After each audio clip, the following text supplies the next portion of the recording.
हवा खे नाज़ केॾो आ अंबनि जो बूर पई छाणे। हवा खे नाज़ केॾो आ अंबनि जो बूर पई छाणे। निमाणो ॻोठ तुंहिंजो आ लथो जंहिं ते आ सिज हाणे।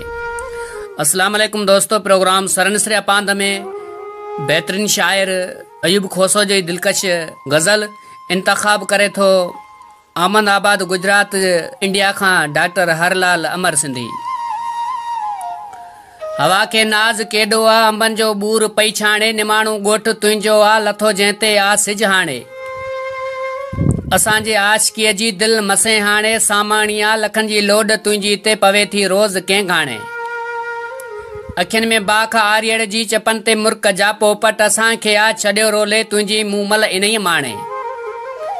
नज़र जे काफ़िले में आ चवां कीअं फ़ासिले में आ। वॼे थो वक़्तु छेरूं थी खिली थी जंहिं बि तूं टाणे।